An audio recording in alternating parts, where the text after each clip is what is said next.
Shalom, salam berkat dari kami untuk pendengar sekalian. Saat ini pendengar akan diberkati dengan program Hari Ini Harinya Tuhan bagian yang ke-8. Sebuah program rohani tentang doktrin Alkitab yang menolong kita untuk semakin tertanam dalam kebenaran firman dan bertumbuh dalam kemuliaan. Bersama hambanya, Pendeta Gilbert Lumoindong, STH. Banyak orang merasa doktrin Alkitab sebagai sesuatu yang membingungkan. Tetapi tahukah saudara bahwa doktrin Alkitab intinya adalah memahami Alkitab dengan benar, dengan pemahaman yang sistematis, sehingga kita terus dapat tertanam di dalam kebenaran firman, sehingga kita terus bertumbuh di dalam kemuliaan Allah. Buka hati saudara sekalian untuk menerima berkat-berkat firman-Nya hari ini. Kebimbangan adalah dosa, karena Alkitab berkata segala sesuatu yang tidak dikerjakan dengan iman adalah dosa. Dan Alkitab berkata bahwa Allah tidak pernah memberikan roh yang mendatangkan kebingungan, karena Allah kita adalah Allah yang jelas, Allah kita adalah Allah yang pasti. Nah, saudaraku yang kasih dalam Tuhan, banyak kesalahan dalam hidup kita, banyak persoalan dalam hidup kita, bahkan banyak masalah-masalah terjadi dalam hidup kita. Kenapa? Karena kita jalani segala sesuatunya dalam kebimbangan. Lalu mungkin kita berkata, lalu bagaimana saya nggak bimbang, bagaimana saya nggak bingung, bagaimana saya nggak khawatir. Sebab masalah-masalah dalam hidup saya cukup berat, sehingga kadang-kala saya bimbang dalam mengambil keputusan, saya bimbang dalam menentukan sikap. Nah, saudaraku yang kasih dalam Tuhan, kita lupa bahwa kita sebetulnya adalah anak raja. Kita adalah anak dari Allah yang hidup, Allah yang tidak pernah gagal, yang baginya tidak ada perkara yang mustahil.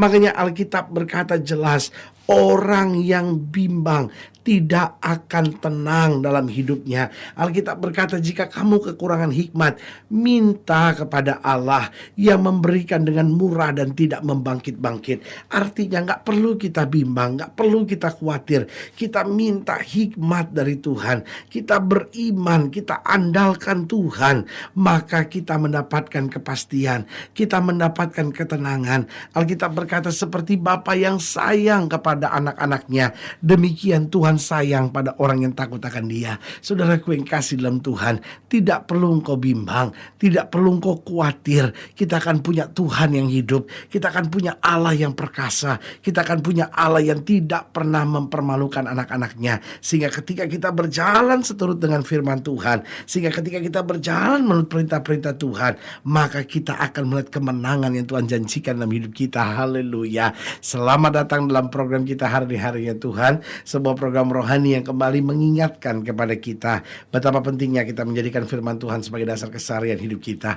Karena selama kita jadikan firman Tuhan sebagai dasar keseharian hidup kita, langkah-langkah ke depan kita penuh dengan kepastian, kemenangan, berkat, mujizat, dan perkara-perkara yang besar. Haleluya. Dan dalam program ini kita memang sedang membahas tentang orang yang bimbang. Nah, saudaraku yang kasih dalam Tuhan, saya pelajari kebimbangan sebetulnya bukan bagian dari karakter. Kebimbangan juga bukan bagian dari sikap. Ada banyak orang yang berkata, ya pendeta memang karakternya begitu, pendeta dia penuh dengan kebimbangan, karakternya kurang tegas gitu, kurang pasti dalam hidupnya. Saudaraku yang kasih dalam Tuhan, saya jumpai bahwa orang bimbang sebetulnya bukan bagian dari karakter, bukan bagian dari sifat, tapi orang bimbang itu bagian dari rohnya. Kenapa saya bilang bagian dari rohnya? Waktu hubungan seseorang dengan Tuhan itu benar, waktu seorang itu hidup dalam iman kepada Tuhan, maka tidak seharusnya dia bimbang. Alkitab dengan tegas berkata, Allah tidak memberikan roh yang mendatangkan ketakutan. Artinya Allah tidak pernah memberikan kepada kita roh kekhawatiran, Allah tidak pernah memberikan kita roh kebimbangan, tetapi diberikannya iman, diberikannya kepastian, diberikannya kemenangan dan jalan keluar bagi setiap orang yang percaya. Haleluya. Nah, saudaraku yang kasih dalam Tuhan, pembahasan kita tentang orang yang bimbang dalam program ini, sama-sama kita lihat dari Mazmur 119, Mazmur 119 ayat yang ke-113 sampai ayat yang ke-120.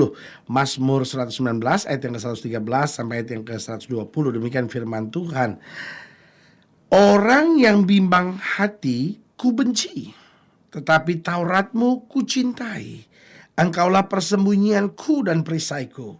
Aku berharap kepada firman-Mu. Nah, saudara yang kasih dalam Tuhan, lihat pemazmur berkata, orang yang bimbang hati ku benci, tapi Tauratmu kucintai. Dengan lain kata, pemazmur sedang mau berkata bahwa orang yang bimbang itu nggak akan pernah pegang Taurat Tuhan. Orang yang bimbang itu gampang jatuh bangun. Orang yang bimbang gampang berkhianat. Orang yang bimbang gampang sekali terpengaruh oleh kondisi dan situasi.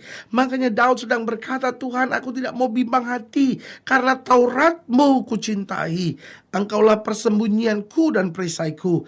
Aku berharap kepada firman-Mu. Menjauhlah daripadaku, hai penjahat-penjahat. Aku hendak memegang perintah-perintah Allahku. Topanglah aku sesuai dengan janji-Mu, supaya aku hidup. Dan janganlah membuat aku malu dalam pengharapanku. Sokonglah aku supaya aku selamat.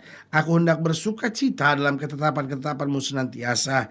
Engkau menolak semua orang yang sesat dari ketetapan-ketetapan-Mu, sebab sia-sia tipu muslihat mereka.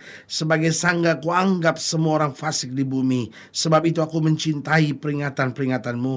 Badanku gemetar karena ketakutan terhadap Engkau.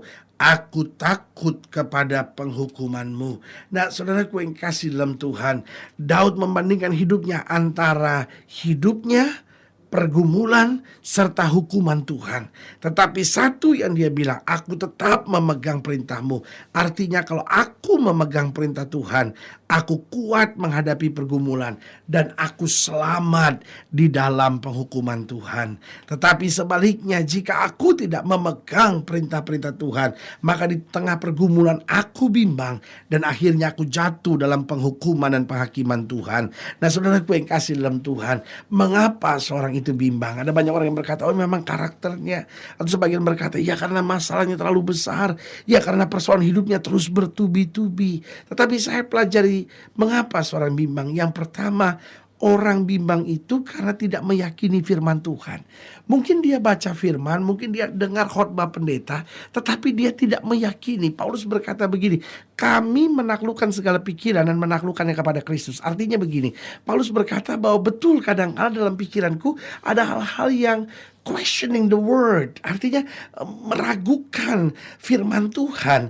Tetapi aku menawan segala pikiran, artinya aku taklukkan pikiranku di bawah firman Tuhan. Artinya apapun yang firman Tuhan katakan, itu yang harus aku yakini. Walaupun mungkin belum aku alami, walaupun mungkin belum aku lihat kenyataannya, walaupun mungkin belum aku rasakan manfaatnya. Tetapi pokoknya kalau Tuhan sudah berfirman, langit dan bumi boleh lenyap, tapi firman Allah tinggal tetap. Saudaraku yang kekasih dalam Tuhan, mungkin rumah tanggamu sedang mengalami goncangan, mungkin dalam masa mudamu kau sedang mengalami goncangan, mungkin secara financial, secara keuangan saudara sedang mengalami goncangan, atau mungkin hubungan saudara dengan ipar saudara, hubungan saudara dengan mertua saudara sedang kurang baik, sehingga akhirnya kau hidup dalam kebimbangan. Atau mungkin dokter baru saja berkata nggak bisa punya anak, atau dokter baru saja berkata penyakit kankermu sudah menyebar ke seluruh tubuh. Tapi sebagai hamba Allah, saya hanya mau ingatkan buat saudara, mari kita yakini firman Tuhan. Alkitab berkata sesuai dengan imanmu jadi padamu. Alkitab berkata oleh bilur-bilurnya kamu yang percaya sudah disembuhkan. Kita pegang firman Tuhan, kita imani firman Tuhan, kita yakini firman Tuhan, kita gak perlu bimbang. Yang kedua saya pelajari mengapa seorang bimbang. Yang kedua saya pelajari karena dia selalu berpikir yang buruk. Paulus berkata apa yang benar, apa yang mulia, apa yang sedap didengar, pikirkan semuanya itu. Ada banyak orang yang pikirannya selalu negatif, pikirannya selalu buruk, sehingga apa yang terjadi, hidupnya selalu dalam kebimbangan, hidupnya selalu dalam kecemasan. Jangan-jangan begini, jangan-jangan begitu. Saudaraku yang kekasih dalam Tuhan, kenapa kita harus berpikir buruk? Ayub berkata begini, apa yang kutakutkan, itulah yang menimpa aku. Saudaraku yang kasih dalam Tuhan, ada kuasa di dalam pikiran saudara. Kalau saudara terus pikirkan yang negatif, saudara pikirkan terus yang buruk, maka hidup saudara akan penuh dengan tekanan dan kebimbangan. Tapi sebaliknya, kalau saudara pegang janji Tuhan, saudara imani hal-hal yang baik, maka segala yang baik itu akan terjadi dalam kehidupan kita. Haleluya. Yang ketiga saya pelajari mengapa seorang bimbang, karena tidak belajar berserah.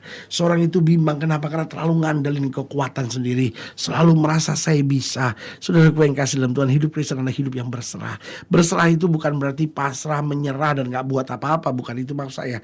Berserah itu berarti saya mengandalkan Tuhan, saya minta pimpinan Tuhan, saya biarkan Tuhan ngatur langkah saya taati jalan-jalan Tuhan, dan saya akan melihat kemenangan tersedia. Saudaraku yang kasih dalam Tuhan, mari kita belajar berserah. Mari kita belajar dengar suara Tuhan. Mari kita belajar minta pimpinan Tuhan dalam hidup kita. Jangan bimbang. Tuhan gak akan pernah mempermalukan anak-anaknya. Mungkin setelah mendengar program ini dan berkata, pendeta, aku gak ngerti apa yang sedang saya hadapi. Berat sekali yang saya sedang hadapi. Pertanyaan saya cuma sederhana. Tidakkah engkau sadar bahwa kita punya Allah yang besar? Tidakkah kita sadar bahwa kita punya Allah yang luar biasa?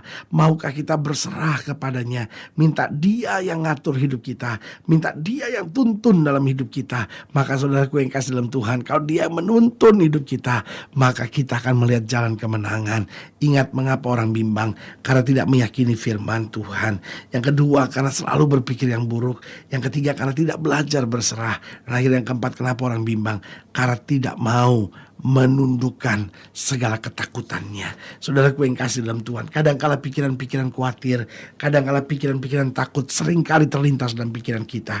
Tetapi kita harus menolaknya, kita harus menundukkannya. Setiap kali kita berpikir, aduh jangan-jangan anak saya nanti begini ya, aduh jangan-jangan nanti suami saya begini ya, aduh jangan-jangan keluarga saya nanti begini ya. Kita harus berani tundukkan pikiran kita, kita harus berani tundukkan ketakutan kita, dan kita mulai berani tundukkan segala tipu daya muslihat iblis sambil berkata, aku percaya Kristus akan membela aku.